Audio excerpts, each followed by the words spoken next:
Hello, everyone. This is State Treasurer Brad Briner, and I wanted to reach out to all of our members today with an update on the negotiations between Duke Health and Aetna, which impacts some of our state health plan members. Perhaps the first question on many of your minds is, why does this matter to me if I don't see a Duke provider? And that's a fair question, as Duke serves about 3% of our members, so 97% of you are served by someone else. It matters because we have been hard at work all year putting the state health plan on a better path financially, so that the plan can remain solvent for everyone into the future. The state health plan has been in dire financial straits, requiring sacrifices from everyone to get the plan to a better path. One of the biggest sacrifices came from you: higher premiums for members in 2026. Those premiums are set and will not change. But these Duke demands would make premiums significantly higher again in 2027 for everyone. We've also received a higher contribution from the state this year, and flat or declining reimbursements from providers as well. We do, unfortunately, have one provider who refuses to sacrifice. Not only is Duke unwilling to honor existing rates, but they are also insisting on increases. They are threatening to leave Aetna's network unless they get what they want.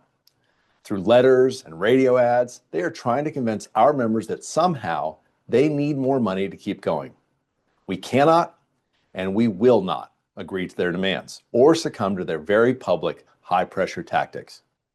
The politically easy thing to do would be to give in to them, make a bad financial decision on our side to silence their rhetoric.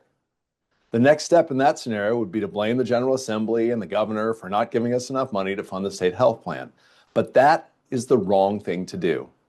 Not only will it result in jeopardizing the plan's survival, but we also have to run the plan for the benefit of our hardworking state employees and with the burden on the taxpayer in mind, not cater to short-term political concerns. Perhaps the most concerning part of all this is that the facts are very different than Duke's narrative. Duke is a nonprofit hospital who made over $600 million in profits last year. They also hold well over $4 billion in investments, which are the accumulation of their profits from prior years. So Duke is more than fine with our existing rates, yet wants to play chicken with our members. This is not the kind of partner we need. So we have begun to make preparations for them to leave the network.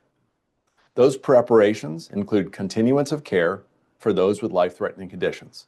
So when Duke inevitably tries to escalate this situation and tries to tell you that we are risking our members' lives, know that that is simply false. In fact, state law protects those who have severe conditions by allowing continuation of care. Those preparations also include securing primary care capacity at alternative, high-quality providers who also operate in Duke's territory. For all of those directly affected, you will receive a letter in the mail later this week with more details. But for everyone, know that we are fighting for you. We know that whether you are a member or a taxpayer, you have already made significant sacrifices to keep this great benefit available in the future by keeping costs to a reasonable level. Thank you for your time today.